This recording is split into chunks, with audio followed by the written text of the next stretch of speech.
Here are 20 intriguing Seinfeld facts that even some of the biggest fans might not know.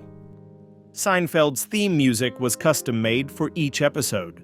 The show's distinctive theme song seems consistent, but in reality, composer Jonathan Wolff tailored each episode's music to match Jerry Seinfeld's stand-up monologue. Rather than using a single recording, Wolff would analyze Seinfeld's delivery, adjusting the rhythm and timing accordingly. In a 2015 interview with Vice, he explained that while this approach required more effort, it allowed the show's music to evolve alongside its material. Julia Louis-Dreyfus wasn't the first choice for Elaine. It's hard to picture Seinfeld without Julia Louis-Dreyfus as Elaine Benz, but she almost didn't land the role. Originally, the show's creators had planned for a different female lead, Claire, a waitress from the pilot played by Lee Garlington. However, the role was later reimagined, paving the way for Louis-Dreyfus to become an essential part of the cast. Seinfeld wasn't meant to be a full series. The show that became Seinfeld was originally conceived as a one-time 90-minute NBC special. However, after seeing potential in the concept, the network decided to develop it into a full-fledged sitcom, changing television history in the process. Jerry Seinfeld's puffy shirt is a piece of TV history at the Smithsonian. In the second episode of Seinfeld's 5th season, Kramer's designer girlfriend persuades Jerry to wear a flamboyant white puffy shirt on the Today Show, leading to widespread embarrassment. Over time, the shirt became one of the show's most famous symbols. In recognition of Seinfeld's cultural impact, Jerry Seinfeld donated the iconic costume to the Smithsonian's National Museum of American History. It now sits among other pop culture artifacts, including Mr. Rogers' signature sweater and the street sign from Sesame Street. Jason Alexander nearly quit after being left out of one episode. Throughout Seinfeld's 172 episodes, Jason Alexander's character, George Costanza, appears in all but one, The Pen. Since Jerry Seinfeld was the only actor to appear in every episode, Alexander feared his absence could mean he'd be permanently written out. He confronted co-creator Larry David, saying, "If you do that again, do it permanently." His strong stance paid off. He never missed another episode. The real Kramer sold his name for just $1,000. In Seinfeld's pilot episode, Kramer was initially named Kessler because Kenny Kramer, Larry David's real-life neighbor, was hesitant about having his name used. Eventually, he agreed for a mere $1,000. However, Kenny Kramer later capitalized on his connection to the show, launching Kramer's reality tour, a bus tour of Seinfeld locations that continues to run decades later. The pilot was filmed at a legendary studio. The Seinfeld pilot, originally called The Seinfeld Chronicles, was filmed on Stage 8 at Hollywood's Desilu Cahuenga studio, now Red Studios Hollywood. This was the same location where The Dick Van Dyke Show, I Love Lucy, The Andy Griffith Show, and The Golden Girls were filmed. Test audiences hated the pilot. Before it became a hit, Seinfeld struggled to win over viewers. Test audiences disliked the pilot, criticizing the characters as unlikable and the storyline as non-existent. Even NBC executives were skeptical, but the show was given a chance, changing sitcom history. Seinfeld was never intended to be a show about nothing. Although Seinfeld is often referred to as the ultimate show about nothing, that wasn't how its creators envisioned it. Jerry Seinfeld revealed in a 2014 Reddit AMA that he and Larry David originally pitched the series as a behind-the-scenes look at a comedian gathering material for his stand-up routines. A former friend of Seinfeld sued for $100 million. Although Seinfeld's creators have always said George Costanza is inspired by Larry David, a man named Michael Costanza disagreed. Claiming the character was based on him, he filed a $100 million lawsuit against Jerry Seinfeld, Larry David, and NBC.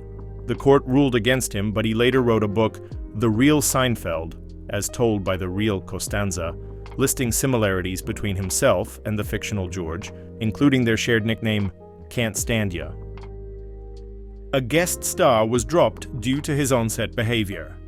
Lawrence Tierney, who played Elaine's father, Alton Benz, was supposed to be a recurring character. However, his time on Seinfeld was cut short after he made the cast uncomfortable by pocketing a knife from the set. When confronted, he tried to play it off as a joke by mimicking the famous psycho stabbing scene. His unsettling behavior led the producers to abandon plans for his character's return. The show's final scene echoes its first. In one of the first scenes of Seinfeld, Jerry and George debate the placement of a button on George's shirt. In the series finale, the exact same conversation unfolds again, leading George to realize they've had it before. This subtle callback ties the series together, bringing it full circle. Seinfeld had a no-hugging, no-learning rule. Larry David and Jerry Seinfeld set a strict rule for the show. There would be no sentimental moments or character growth. In an interview with The Atlantic, David described the show's tone as dark, emphasizing that the characters remain selfish and unaffected despite the misfortunes around them. This principle helped define Seinfeld's unique comedic style.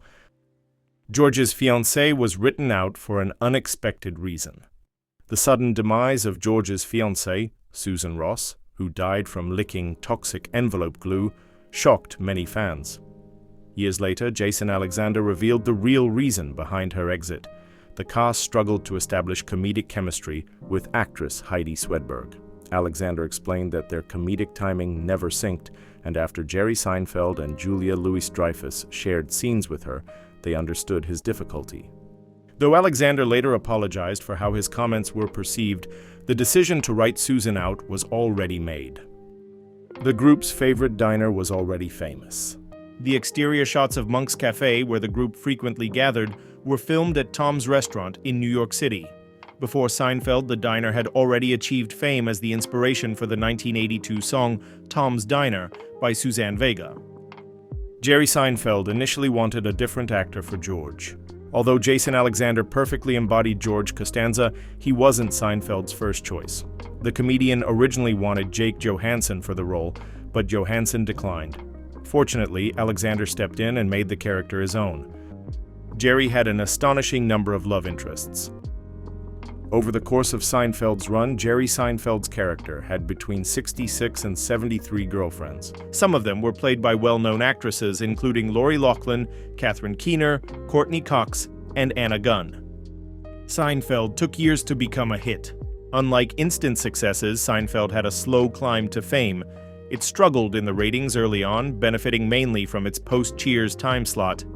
Not until its third season did the show gain critical recognition, and it wasn't until season 5 that it became a top-rated series.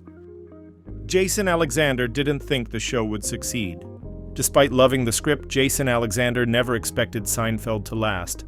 In an interview with Deseret News, he admitted, "The audience for this show is me, and I don't watch TV." He initially thought the show would be a fun project that would result in a home video to show at parties. He was clearly wrong. The show ended with 76 million viewers.